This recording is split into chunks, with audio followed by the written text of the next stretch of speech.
Mateus capítulo 5, apenas o verso 1, e depois a gente vai ler provavelmente até o verso 12, mas vamos ler Mateus capítulo 5, o verso 1, depois a gente continua. Diz assim: Jesus, vendo a multidão, subiu a um monte, e assentando-se, aproximaram-se dele os seus discípulos. Amém. E eu queria trazer para a igreja esse estudo, porque é um sermão muito importante. E os ensinamentos de Jesus, o primeiro, do verso de número 3 até o verso de número 12, que é o que nós vamos tratar essa noite aqui, provavelmente, e depois a gente vai entrar discorrendo o restante de forma expositiva. E Jesus começa a ensinar, e alguns chamam de as beatitudes, outros chamam de as bem-aventuranças. O certo é que quando Jesus vai dizer, ou dependendo da sua tradução, ou esteja beatitudes, ou esteja bem-aventuranças, ele está querendo dizer que são felizes, que as pessoas são felizes, enfim. E o primeiro ensinamento que Jesus traz para aquela multidão, no verso número 3, ele diz que são bem-aventurados os pobres de espírito, porque deles é o reino dos céus. Observe, irmãos, um detalhe importante, que todas as vezes que Jesus vai chamar os discípulos dele de bem-aventurado, ele se refere, bem-aventurado, quem pratica determinada coisa, quem segue determinada instrução dele, porque está crendo nele, ele vai falar que são bem-aventurados por isso, pessoas que estão ouvindo, que estão praticando o que ele está ensinando, pessoas que têm uma vida realmente que tem agradado a Deus. E ele diz que bem-aventurados são os pobres de espírito, porque deles é o reino dos céus. O Sermão do Monte também se encontra em Lucas capítulo 6, e você também vai ver com algumas palavras diferentes, faltando alguma coisa. Mateus mostrou um pouco mais.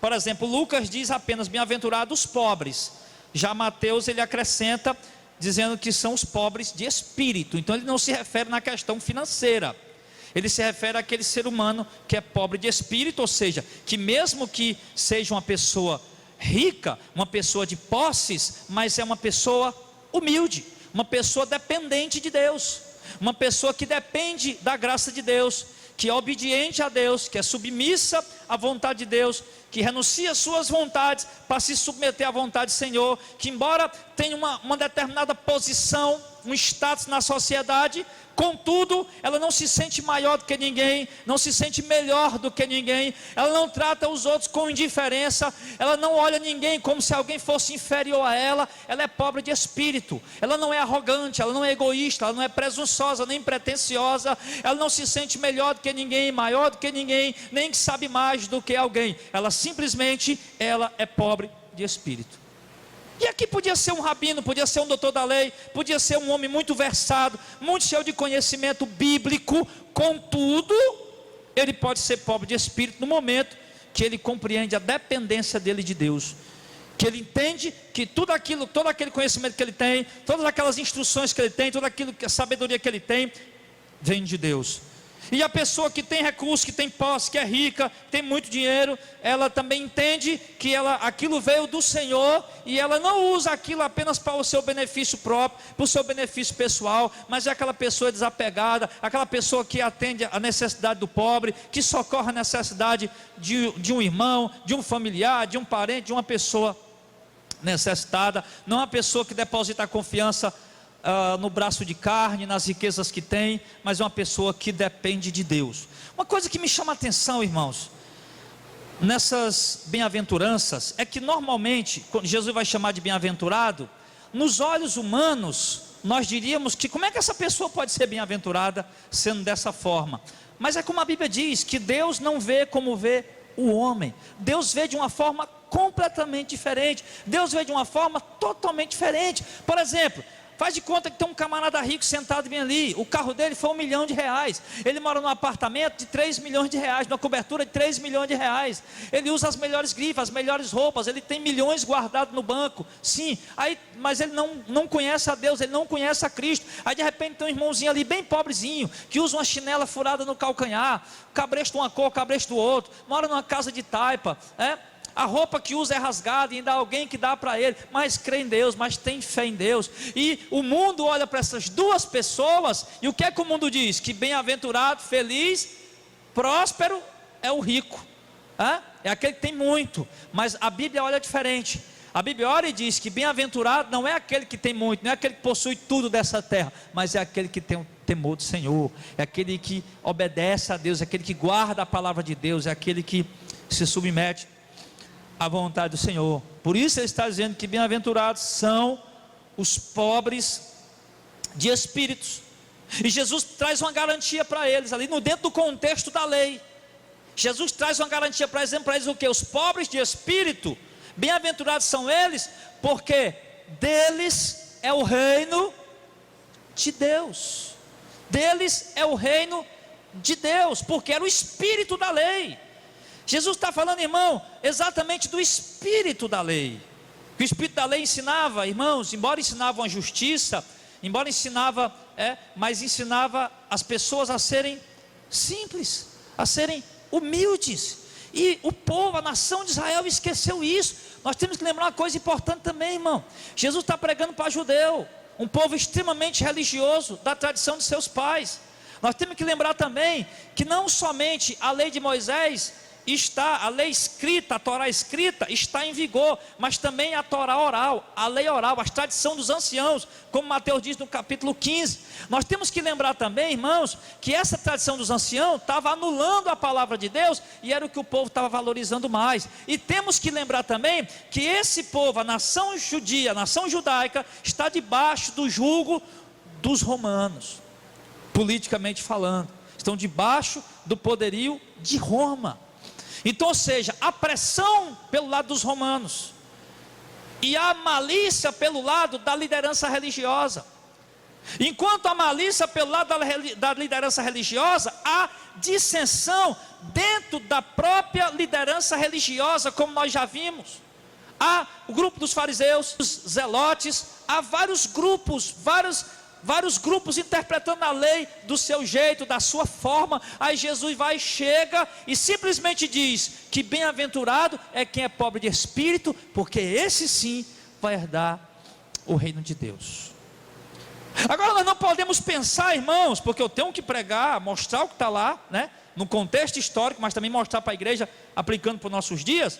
Nós não podemos achar também que alguém vai ser salvo hoje, simplesmente pelo fato dele ser pobre de espírito. Nós sabemos que a salvação, ela depende exclusivamente da fé, da fé. Pela graça sois salvos por meio da fé. Ou seja, a pessoa pode ser a pessoa mais pobre de espírito que existir, mas se ela não tiver a fé salvífica, a fé legítima, genuína, verdadeira, a fé que salva em Cristo Jesus, ele não vai poder ser salvo pelo simples fato de ser pobre de espírito. Eu acho que talvez textos como esse, mal interpretado, pode ter nascido o movimento dos monges, pessoas que iam se isolar no deserto, em algum lugar, para ver uma vida de pobreza, para ver uma vida longe de tudo, longe de todos, sim, achando que com isso eles iam ganhar, conquistar a sua salvação. Então a gente tem que ter bastante cuidado e entender que simplesmente o fato de ser pobre de espírito, isso não garante a nossa salvação. O que garante nossa salvação é a fé em Cristo Jesus. Contudo, é importantíssimo que o cristão seja pobre de espírito, que nós possamos cultivar essa pobreza de espírito em nós. E como nós vamos cultivar a pobreza de espírito em nós, irmãos?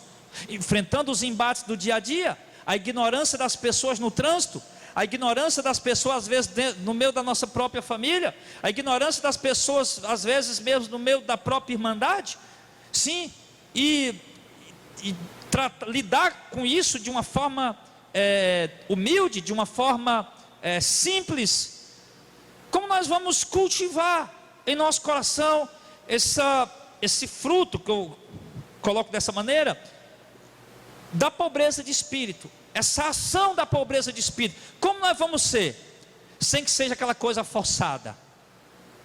Porque de repente você aguenta 9, na 10 você arregaça as mangas e toma tabefe para todo lado, né?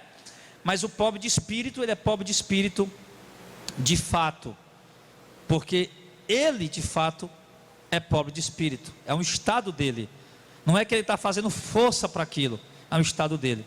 E essa obra Deus opera em nossa vida pelo poder do Espírito Santo, e nós temos, irmãos, que cultivar isso em nós. Nós temos que aprender a lidar com as situações do nosso dia a dia, com a situação que nos envolve, e parar com aquela burrice, aquela ignorância de dizer, esse é o meu jeito, e acabou. E nós não podemos ser dessa maneira. Como eu falei, é burrice, é ignorância. Se nós somos de um jeito que nós sabemos que não é o jeito certo, que não é o jeito correto, que não apresenta um estado de pobreza de espírito, obviamente que nós precisamos buscar uma mudança, que nós precisamos buscar uma transformação. E você vai precisar guerrear aí, meu filho, contra a sua própria natureza, sua própria carne, contra si mesmo, que é um dos nossos maiores inimigos, ou nosso principal inimigo. E ele continua dizendo, segunda lição que ele dá aqui. Então ele garantiu que o reino de Deus é dessas pessoas pobres de espírito. No verso 4, ele fala a segunda bem-aventurança e dá uma segunda instrução. E bem-aventurados os que choram, felizes os que choram, prósperos os que choram, porque eles serão consolados. Olha só, meu irmão, o que eu acabei de falar. Um povo oprimido pelos soldados romanos. Uma lei que dizia que qualquer romano podia pegar qualquer estrangeiro, um judeu, e vir com eles. Ei, meu filho, vem aqui, ó, carrega isso aqui para mim.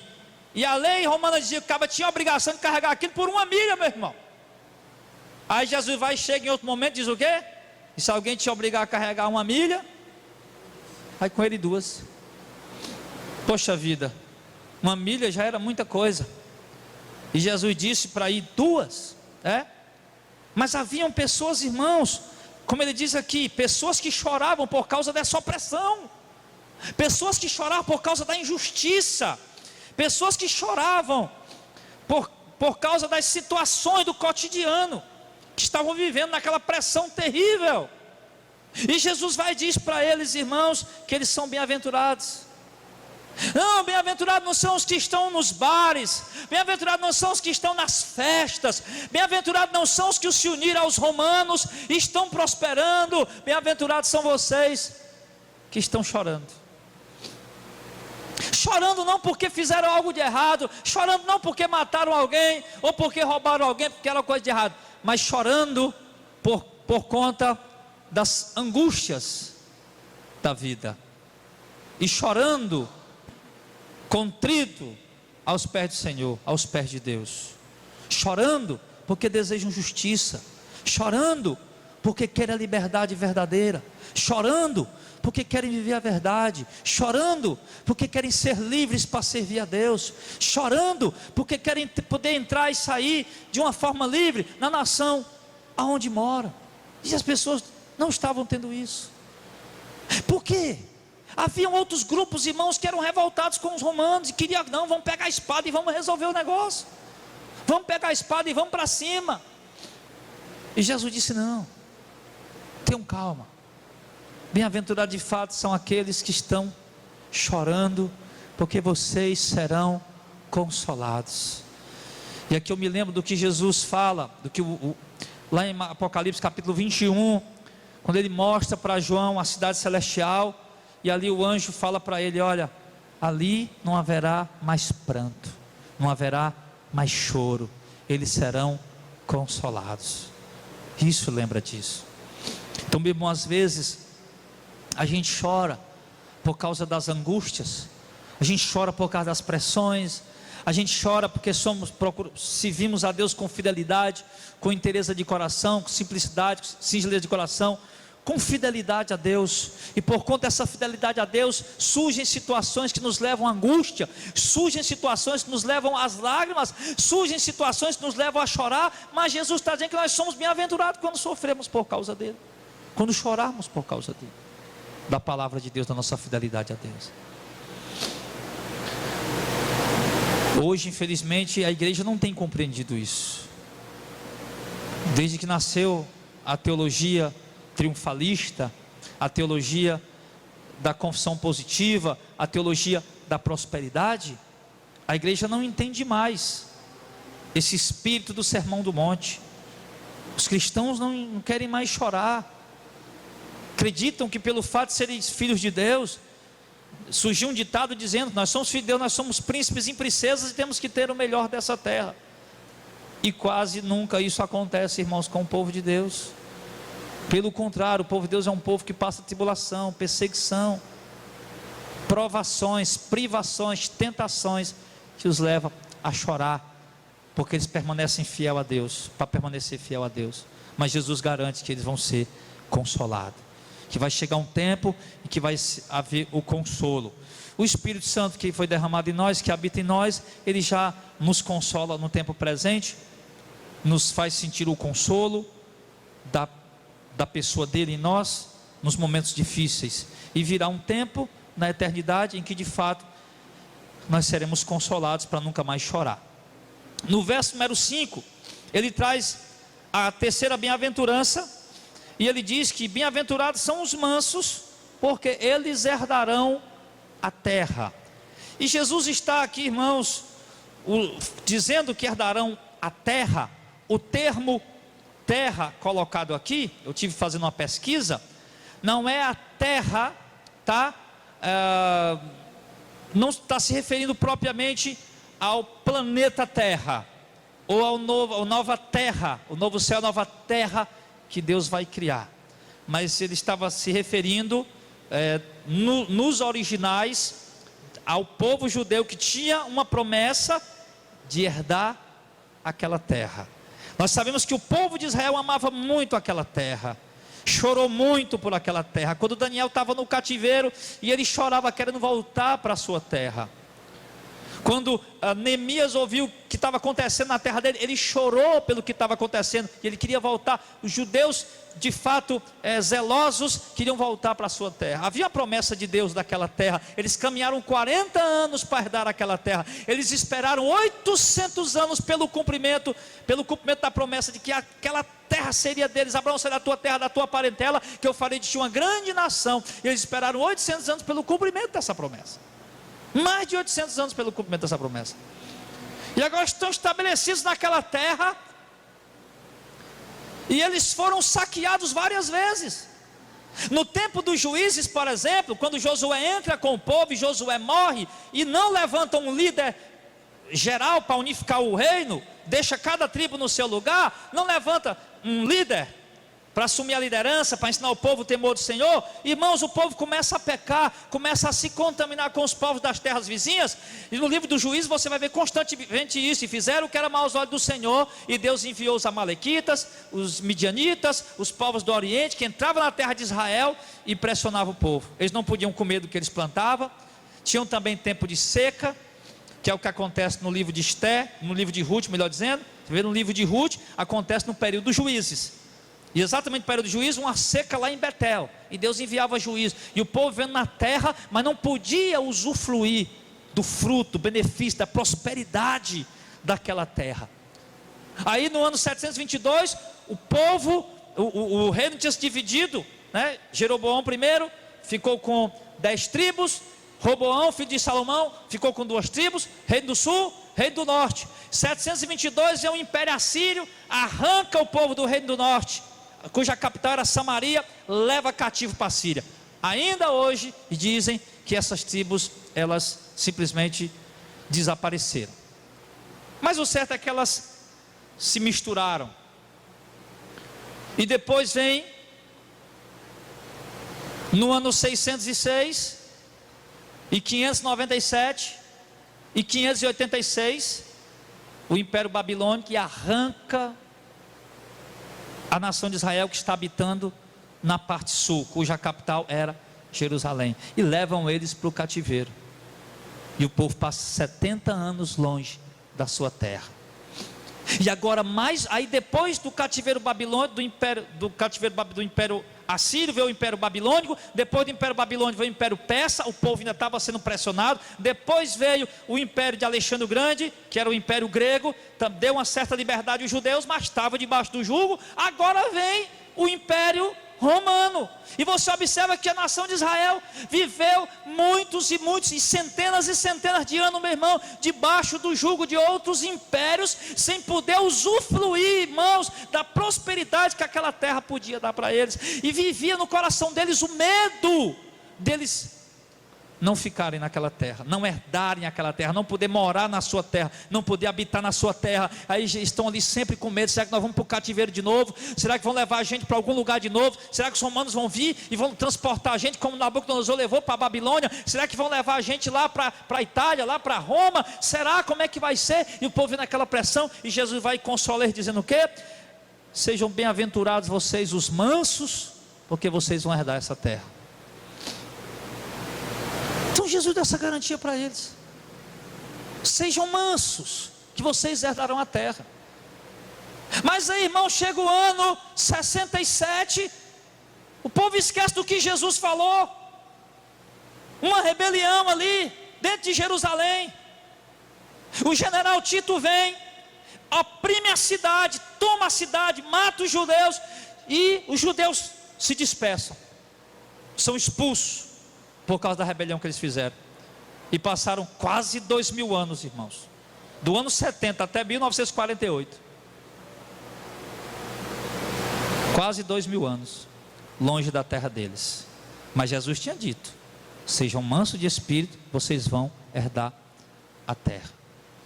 Mas o povo, infelizmente, houve um grupo que não quis obedecer isso e colocou a nação inteira em perigo.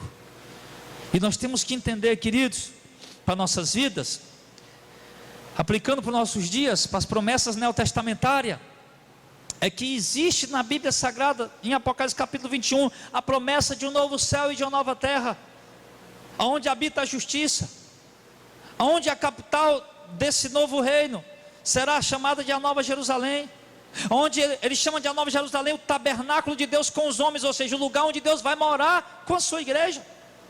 Um lugar de justiça diferente dos dias atuais, um lugar de gozo, um lugar de paz, de alegria, sem morte, sem medo, sem luto, sem pranto, sem dor. E Ele promete isso para nós, para os mansos que são obedientes à sua santa palavra. No verso número 6, ele traz a quarta bem-aventurança, e ele diz que bem-aventurados são os que têm fome e sede de justiça, porque eles serão fartos. Ora, o povo era oprimido pelos cobradores de impostos romanos. Havia imposto para tudo: imposto do templo, imposto do território, imposto de tudo. E as pessoas tinham todos os anos que pagar imposto a Roma. E como isso não era o suficiente, os publicanos maiorais, que delegavam outros publicanos menores, irmãos, exploravam o povo cobrando uma taxa maior do que o que era para o povo pagar. E o povo era tratado de uma forma injusta. O povo era tratado de uma forma injusta, tanto pelos seus líderes religiosos, que oprimiam o povo. Já disse: vocês colocam um fardo pesado, não mexe nem com o dedo. Opressão, injustiça. E eram tratados também de forma injusta pelo lado político. Eram oprimidos, eram extorquidos, mais ou menos o que acontece aqui no Brasil nos dias atuais. Eram explorados literalmente, de uma forma injusta. E o povo tinha sede de justiça. Por que nós temos sede de justiça? Por que nós queremos justiça? Por que a gente fica indignado? Poxa vida, tanto imposto. Um carro desse aí, meu irmão, que custa 60 mil, que a gente podia comprar por 30 mil, meu irmão, pelo amor de Deus.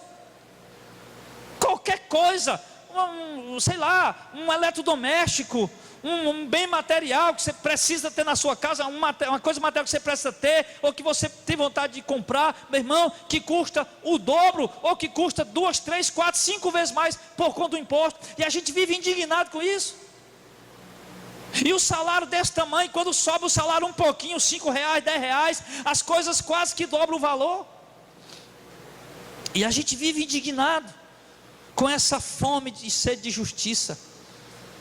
Mas eu quero lhe dizer, meu irmão, que por mais que o próximo presidente do Brasil não seja esses miseráveis que querem matar crianças no ventre da mãe com a aprovação do aborto.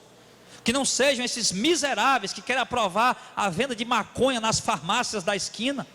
Que não sejam esses miseráveis que querem implantar o kit gay para o meu e para o teu filho estar aprendendo essa coisa abominável nas escolas. Que não seja esses miseráveis aí. Mas o que nós temos que entender, irmão, é que qualquer um que entrar não vai satisfazer a nossa fome e sede de justiça. Pode até ser que entrando um outro grupo, que não seja os que estão aí há muitos anos, possa até ser que alivie um pouco, pode até ser que melhore um pouco em algumas coisas, em algumas áreas, mas nós vamos sempre ter, irmãos, em nosso coração, dentro de nós, o sentimento de que estamos sendo injustiçados, seja o candidato A, B ou C, seja quem for, mas sempre vamos ter o sentimento que estamos sendo injustiçados, e a sede de justiça, e a fome de justiça, que só vai ser saciada no reino de Deus. Lá sim nós vamos saciar a nossa fome e sede de justiça, amém? Bem-aventurado que tem fome e sede de justiça, ou seja, aquele que é justo, porque às vezes a gente diz, não, eles são injustos, então eu vou ser injusto também. Não, eles exploram, então eu vou explorar também. Eles roubam, então eu vou roubar também. Eles são corruptos, desonestos, então eu vou ser também. Porque é isso que a gente está vendo na nação brasileira. O povo está tão cansado de político corrupto, que quando vira um caminhão com uma carrada de alguma coisa, o povo vai lá e saqueia a carrada. Por quê? Como se isso fosse, não, mas eles são piores, porque eles são mais corruptos, eles roubaram milhões. Eu só peguei uma caixa de alguma coisa do caminhão que virou, e o coitado do motorista lá agonizando, e o povo saqueando as coisas, levando embora. Então Jesus está dizendo que não é para a gente ser assim. Não é porque eles são injustos que nós vamos ser injustos também. E ainda essas pessoas fazem isso, ainda tem um senso que acha que são justas, porque não são tão corruptos quanto eles. E Jesus está dizendo, por mais que vocês estão sendo oprimidos pelos seus líderes religiosos, por mais que vocês estão sendo oprimidos pelos seus líderes políticos, mas sejam justos, sejam honestos, andem sempre no caminho da justiça, no caminho que agrada a Deus, e sempre tenham em seus corações a sede por justiça. Nunca deixe, irmão, que a injustiça que é feita contra nós, ou como contra qualquer pessoa inocente, meu irmão, nunca permita no seu coração que isso se torne comum. Tenha sempre sede de justiça.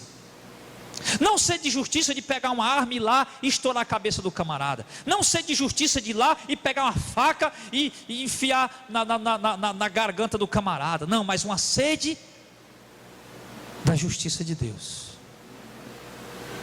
Uma sede de justiça. Que as coisas não deveriam ser como são, as coisas não deveriam estar como estão, as coisas deveriam ser conduzidas de uma forma diferente, e ter a sede de justiça sempre, porque ele disse, que quem tem essa sede de justiça, é porque há um espírito justo dentro de você, e então ele diz que você vai ser saciado, ou seja, o reino de Deus é tão justo, meu irmão, mas tão justo, que nós vamos ser saciados dessa sede de justiça. Pega uma águazinha fria para mim, por favor. Vou saciar. No versículo número 4. Espera aí. Versículo número 7. Ele diz: bem-aventurado. Olha só, ainda terminando aqui, ó. Bem-aventurados que têm fome e sede de justiça, porque eles serão fartos. Ou seja, o que é fartura? É ter muito. Ou seja, o reino de Deus tem tão justo, mas tão justo, não há nada, um único milímetro, em Deus não há um único milímetro, milésimo de milímetro, átomo de milímetro de injustiça. Então vamos ter justiça farta no reino de Deus, sobrando. Verso 7, bem-aventurado os misericordiosos, porque eles alcançarão misericórdia. Quando Jesus fala de misericordiosos, irmão, Jesus não está querendo ir contra as leis que punem os transgressores, porque por falta de informação, a gente fica achando que lei não é para punir transgressor, e você vai ver Paulo falando sobre a lei, que pune os transgressores, e Paulo diz: se você quer ter louvor lá da lei, então obedeça a ela, tema ela. Mas se você não obedece à lei, tenha medo, porque não é de graça que ela traz a espada. E Paulo falava de uma justiça dura, e Paulo disse mais, e ela é executada sobre os transgressores. Sim, porque Deus é um Deus justo. As leis que Deus criou no sistema teocrático, que era o sistema, nós vemos o sistema democrático, e lá era o sistema teocrático, onde o próprio Deus era quem mandava no que acontecia, as leis criadas pelo próprio Deus. E a lei de Deus dizia muitas coisas que para nós hoje a gente acha um absurdo, uma aberração. Mandava punir, mandava matar, mandava castigar de forma dura os transgressores. Era uma lei justa, e que os transgressores tinham que sofrer. Aí no contexto que Paulo está vendo ali, dentro do Império Romano, e Paulo as leis, não precisamos ter medo das leis romanas. Por quê? Nós não transgredimos as leis romanas. Nós vamos ter louvor dela, porque elas estão ali para nos proteger. Mas os transgressores sim, esses sim tem que ter medo dela, porque ela traz a espada e não é de graça, e a lei traz a espada é para ser usada. Então quando Jesus está dizendo que bem-aventurado são os misericordiosos, não é que o cara vai... Eu já falei para vocês que um dia uma mulher chegou para mim: pastor Jardel, oro pelo meu filho que está preso. Eu digo: ele merece sair? Ele é inocente? Por quê? Por que eu vou olhar para um cara que está preso para ele sair de lá? Só se ele for inocente, só se de fato ele estiver lá injustamente. Porque se ele estiver lá, irmão, pagando por algo que de fato ele fez, ele tem que continuar lá e pagar pelo que ele fez. Então não era isso que Jesus estava falando, para soltar os transgressores e deixar todo mundo aí solto na rua. Não, sejam misericordiosos, solta o bandido, o estuprador, deixa eles na rua aí, continuar matando, estupando e fazendo isso, aquilo, outro. Não era isso que Jesus estava falando. Mas Jesus estava falando, irmão, que nós temos que ser misericordiosos.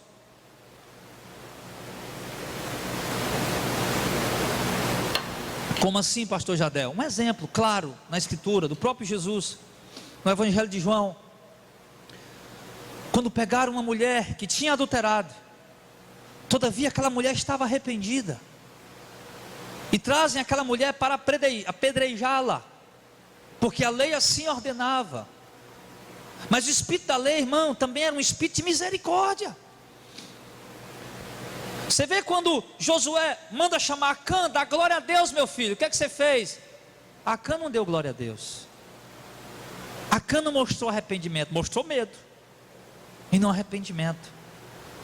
E com certeza ele continua roubando, pegando as coisas anátemas, e o povo ia continuar pagando com a própria vida, porque morreu gente por causa da transgressão de Acã. Mas aquela mulher estava arrependida. E olha para aquela outra prostituta que chegou aos pés de Jesus e derramou um bálsamo, aliás, chorou nos pés dele e enxugou com o cabelo. E os fariseus dizendo: se esse homem fosse santo e profeta, ele sabia que essa é uma prostituta. E Jesus disse: mas ela está arrependida. Jesus conhecendo o coração dele: mas ela está arrependida. Ela tem muito amor no coração. Ela está aqui porque ela reconhece seus pecados. Ela quer mudar. Ela quer sair dessa vida que ela está vivendo. E por isso Jesus tinha a misericórdia. E Ele ensina a misericórdia, irmãos. Diz: bem-aventurado os misericordiosos, porque eles alcançarão misericórdia. Não é só chegar e cumprir a lei de qualquer jeito. Não. Vê se a pessoa está arrependida. Vê se a pessoa quer mudar.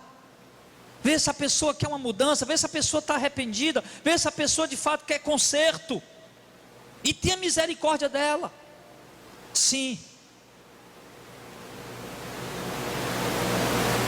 É isso que Jesus está ensinando. Nós erramos, eu erro com vocês. Vocês erram comigo. Só que a gente sabe que é falha humana, que é escorrego de ser humano. E aí a gente vai tendo misericórdia um do outro, sabendo que o irmão é falho, sabendo que o irmão é imperfeito. Sim. O irmão que pecou, que escorregou, cometeu um pecado, vamos expulsar ele da igreja. Não, sejam misericordiosos. Mas tudo bem, o cara não mostrou realmente, ele vive fazendo isso, ele faz toda hora, sempre. Ele não mostra mudança, ele não mostra transformação. tenha outro caso, para se tratar de outra maneira. Mas o certo, irmão, é que nós temos que ser misericordiosos. Nós olhamos para Davi, e nós vemos quando Davi mandou matar o marido da Batseba, Urias. E quando o profeta Natan chegou a Davi, um homem veio de viagem e mandou matar a cordeirinha do outro, sendo que ele tinha mais de 100 ovelhas. O que é que faz com esse homem? Davi disse: mate. Mate. Por que ele foi pegar a ovelha do outro que só tinha uma? Por que ele não pegou uma das 1000 que ele tinha? E o Natan disse: pois esse homem é tu, Davi. Davi cai na mesma hora dizendo: misericórdia, Senhor. E nós temos que entender, irmão, que nós não somos diferentes. Davi errou e queria uma chance para se arrepender, como realmente ele se arrependeu e se consertou, e na mesma hora Natan disse: Deus te perdoou. Mesma hora, mesma conversa lá, mesmo instante. Deus viu o arrependimento na hora, o quebrantamento da hora, Deus te perdoou. Então é preciso que haja misericórdia, e assim nós também alcançaremos misericórdia. Mas às vezes a gente não é misericordioso, mas queremos misericórdia. E nós temos que ver isso. Às vezes a gente erra tanto com alguém, e alguém erra com a gente uma vez, a gente não quer perdoar aquela pessoa, e não percebe que a gente errou tanto com o outro. Então sejamos misericordiosos, capazes de perdoar, não guardar mágoa, não guardar rancor, não guardar ódio. No verso de número 8, ele diz que bem-aventurados são os limpos de coração, porque eles verão a Deus. Olha a garantia que Jesus deu para quem é limpo de coração. Irmãos, a limpeza ritualística dos fariseus era algo apenas exterior, mas Jesus fala de uma limpeza interior. Bem-aventurados são os fariseus que lavam as mãos várias vezes ritualmente antes de comer. Não, eles são apenas sepulcros caiados. Bem-aventurados são vocês, limpos de coração. Limpo de coração. Eu vou lhe dizer, irmão, que ser limpo de coração é algo que só realmente o indivíduo que sabe, se realmente ele tem um coração limpo.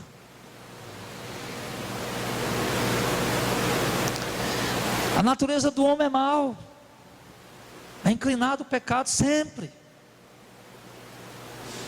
Mas o que seria a limpeza no coração? Se a natureza é mal, e mesmo nós tendo o Espírito Santo, a palavra de Deus diz que nós vivemos uma constante luta entre a carne e o Espírito. E alguns ignorantemente, quando vão ler Romanos, se não me engano, capítulo 8, que Paulo fala dessa luta. É Romanos 8? Você lembra aí? Romanos 7, 6, 7. Miserável homem que eu sou, quem me livrará do corpo dessa morte? Tem teólogo dizendo que não, Paulo falou isso antes de se converter. Que é isso, meu irmão? Que isso? Paulo estava escrevendo a carta aos romanos. Paulo estava mais que convertido, meu filho. Que Paulo veio dizer isso antes de se converter? Ele não estava contando história não, filho. Ele estava falando do contexto atual que ele estava vivendo. E Paulo estava querendo mostrar para os romanos que a graça de Deus é muito maior do que os ritos da lei. Que embora o homem cumpra os ritos da lei, ele continua sendo um pecador, inclinado para o pecado. E mas não fosse a graça de Deus, e ele disse: graças a Deus por Jesus Cristo, que me liberta desse corpo pecado. Então a limpeza de coração, irmão, não é que você agora vai ser perfeito, não é agora que você nunca mais vai errar, que nunca mais vai vir um pensamento contrário. Porque coração, né, envolve o quê? Vontade, emoções e pensamentos, né, a mente. Isso é o coração do homem. E bem-aventurado o limpo de coração, olhando por esse ângulo, vontades, emoções, sentimentos, pensamentos. Isso fala de quê? De que nós simplesmente não nos conformamos quando uma gotícula de pecado entra dentro de nós,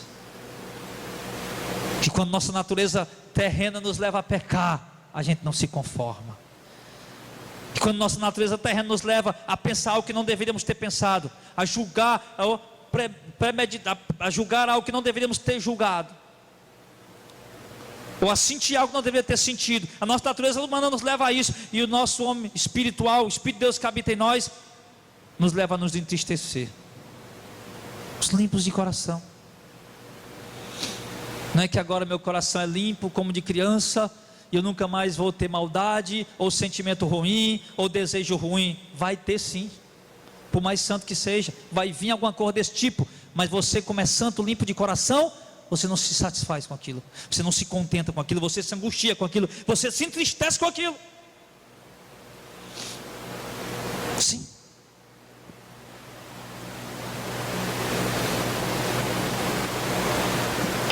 Porque não existe ser humano nenhum nessa terra, irmão, que seja totalmente limpo. O termo justificados, como vocês já sabem,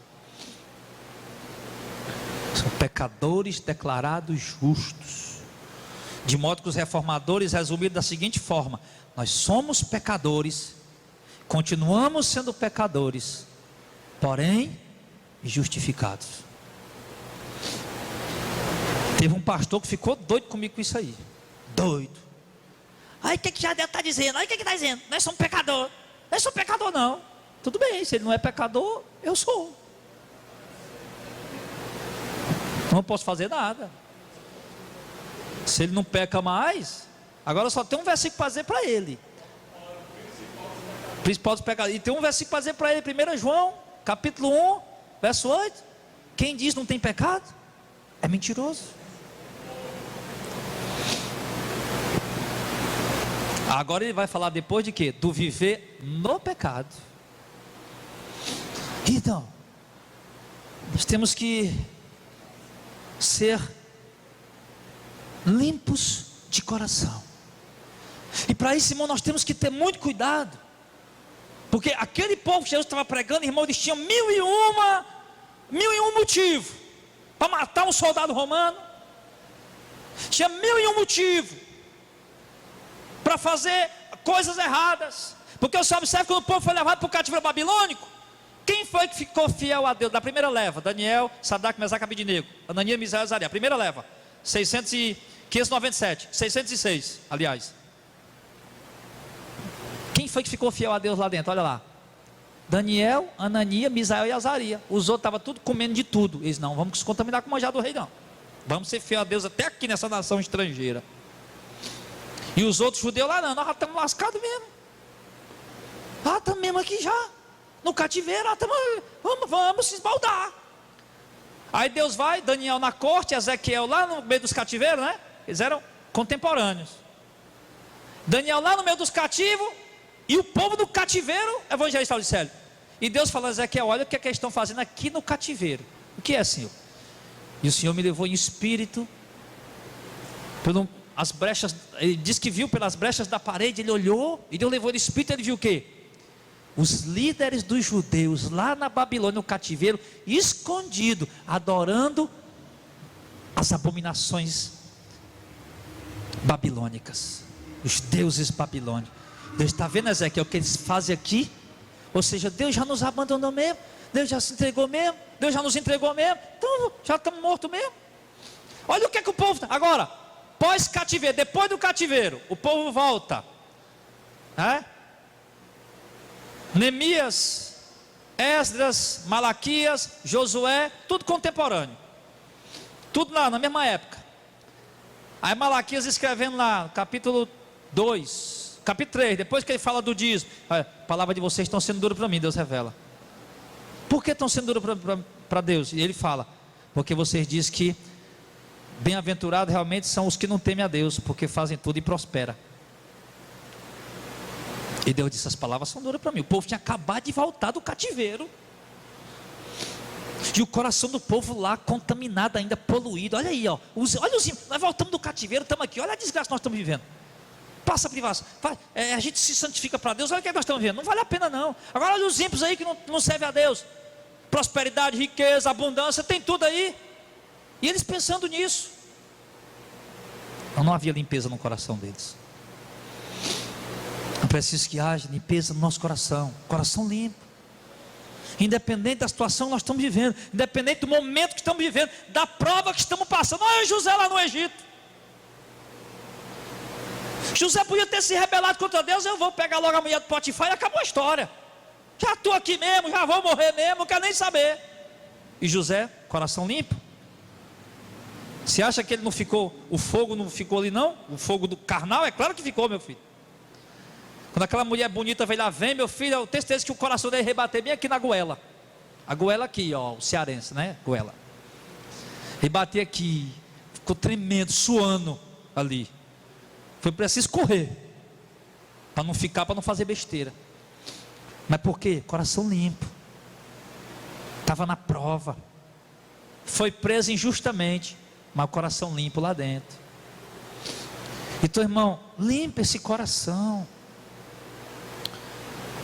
Sabe, irmão, você que fica vendo esses programas aí, programas policiais, quais que tem aqui no Ceará?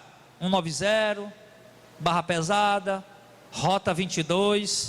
O que é que você que fica vendo? Morte, assassinato. Isso cria duas coisas no teu coração. Primeiro, medo. Segundo, ódio pelos bandidos. É só isso que produz seu coração. Você não ganha nada com isso.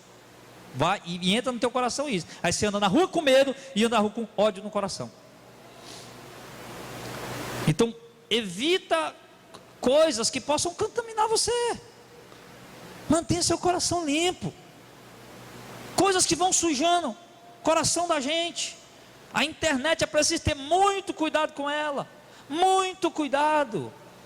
Porque de repente você está lá caçando alguma coisa, ou está lá paginando lá seu Facebook, né? Paginando, vendo um vídeo, vendo a coisa, de repente aparece lá uma mulherzona bonita. Opa, eu vou apertar aqui nesse negócio, não tem ninguém vendo mesmo. E aí aquilo ali vai manchando o coração, vai maculando. Irmão, a gente vai perdendo a pureza, a limpeza do coração. E tantas outras coisas, irmãos. O nosso coração tem que se manter limpo. Bem-aventurados os limpos de coração, porque eles verão a Deus. O verso 9, bem-aventurados os pacificadores, porque eles serão chamados filhos de Deus. Os pacificadores. Estava cheio de judeu querendo fazer um levante contra os romanos. Estava cheio de judeu querendo juntar um grupo de judeus, bora avançar contra os romanos. Jesus disse não. Sejam pacificadores. Sejam pacificadores. Quando Pedro puxou a espada, olha que Pedro andou com Jesus 3 anos e meio com a espada na bainha. Jesus nunca mandou ele abrir mão da espada. Estava lá, a espada na bainha. E Jesus andou com Jesus 3 anos e meio com a espada lá, com a arma na cintura. No dia que ele pega ela para usar, que ele podia usar ela para se defender numa viagem, eles andavam por caminhos, tal, lugares escuros, animais, alguma coisa ali e tal, de repente, para se defender. Aí no dia que Pedro usa ela para tentar se defender, foi exatamente no dia da noite da cumprimento da profecia. Quando o soldado romano chegou lá e Pedro pega a espada, bota para quebrar a cabeça no meio e pega na orelha. Jesus diz: Pedro, cadê teu porte de arma? Pedro, joga essa arma fora. Ele disse: não, Pedro, guarda a arma na cintura. Isso aí não é para essa situação aqui não, Pedro. Guarda ela na cintura. Hoje é a noite do cumprimento da profecia. Jesus foi lá e emendou a orelha do soldado. Mas Pedro não tinha nada de pacificador. Os discípulos de Jesus, alguns viviam sempre ali. O próprio Judas ficava achando lá: ele vai, uma hora dessa aí, ele vai juntar a gente aqui, vamos contra os romanos. E Jesus: vocês estão enganados. Os judeus ficavam lá pensando lá direto: o Messias é um homem de guerra, um rei de guerra. Jesus: vocês estão enganados. O Messias é um pacificador.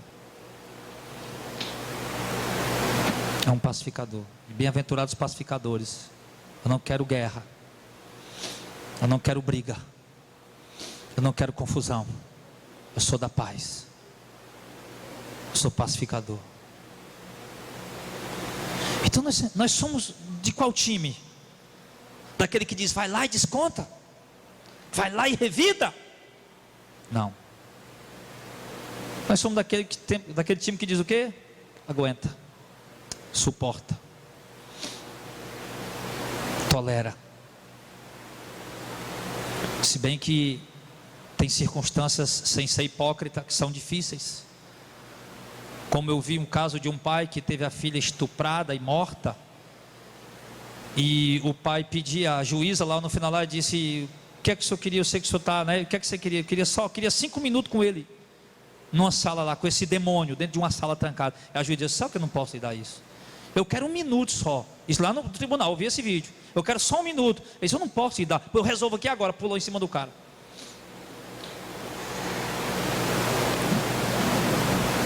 Eu não vou dizer nada, porque o cara teve a filha estuprada e morta.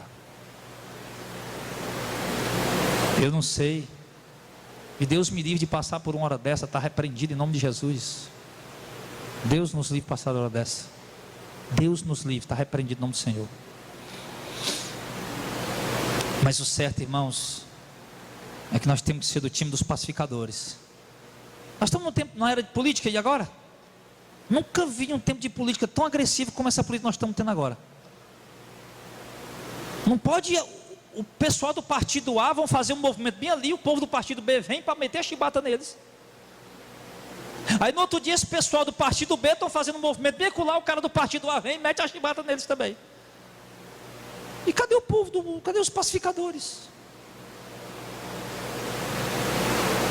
A justiça brasileira, ela permite, por exemplo, movimentos de greve. Mas olha os movimentos de greve que se faz no Brasil. Movimentos de greves agressivos, violentos. Cadê a turma da pacificação? Nós somos os pacificadores. Sim. Nós não vamos botar ninguém para brigar com ninguém. Não vamos jogar ninguém contra ninguém. Nosso conselho vai ser: tem calma, sossega o coração, fica tranquilo, não revide. Bem-aventurado os pacificadores, ser chamado filho de Deus. Bem-aventurados os que sofrem perseguição por causa da justiça, porque deles é o reino do céu. Sofre perseguição porque está praticando a justiça, o que é justo. Aí você vai praticar o que é justo, aí você é santarrão.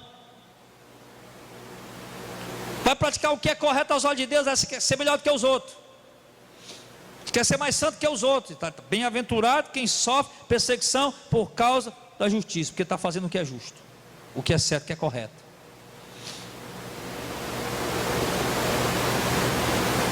Aí as pessoas vão e olham que quando você pratica o que é justo, o que é correto, aos olhos de muitos você parece o quê? Um bobão, um bestão, né?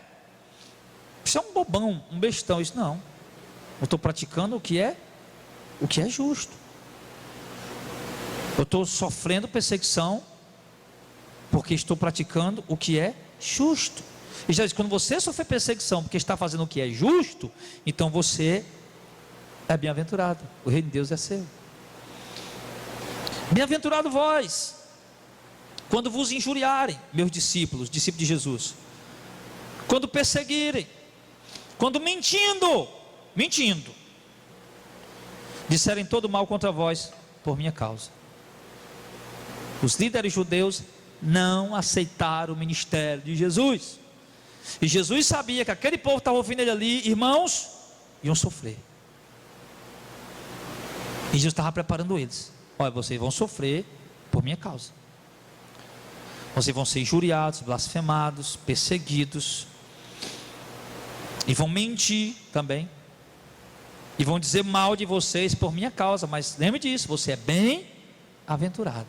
Então, irmão, quando nós sofrermos alguma coisa, por estarmos sendo fiéis ao Senhor, por estarmos sendo verdadeiros, levando a verdade do Senhor, seja dentro da nossa família que não entende, Porque tem gente aqui, congrega aqui, mas a mulher não entende, os filhos não entendem, o marido não entende, persegue, injuria, mente, fala mal. Está suportando, aguentando.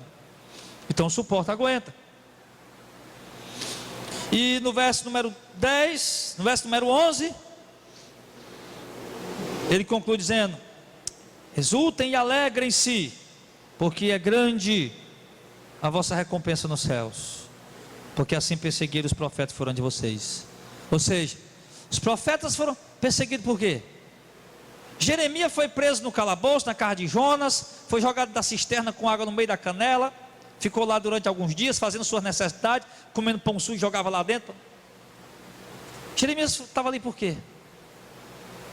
Por causa da palavra de Deus, a fidelidade dele à palavra de Deus. Por que aqueles cristãos foram perseguidos, expulsos de suas casas? O governo tomou os bens deles para si, por causa da palavra de Deus. E Jesus está dizendo, irmão, que sempre que eles nos perseguirem, por causa dele, e você prega um evangelho, os homens que morreram na fogueira, Tindelho, William Tindelho, Rus, Savonarola, e outros, e muitos outros. Isso do século 13 para cá, alguns. E teve os outros que morreram para trás. Lutero foi excomungado, tiraram a bata, tiraram a igreja que ele dirigia, excomungaram ele, porque excomungando a igreja católica, porque não tinha mais direito à salvação, pensando eles lá, né? Armaram emboscada para prender ele, para matar ele.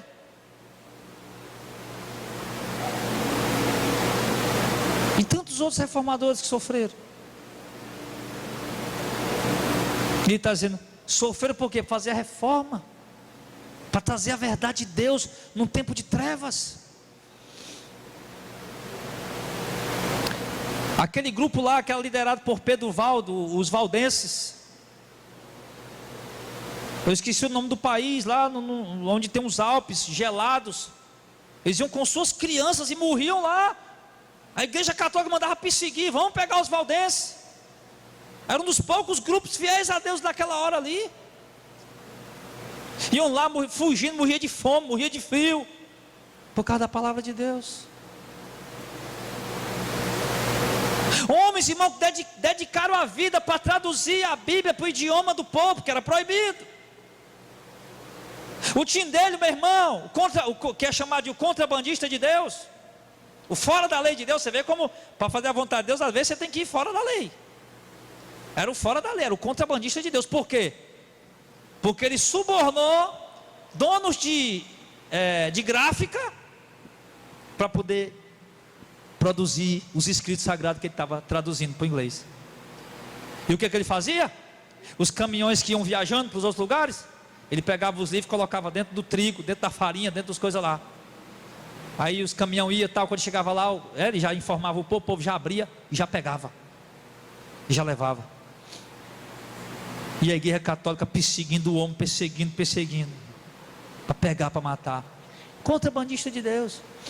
Igual o irmão André, fundador da Jocum, que teve que entrar nos países que ele foi, era proibido levar o evangelho.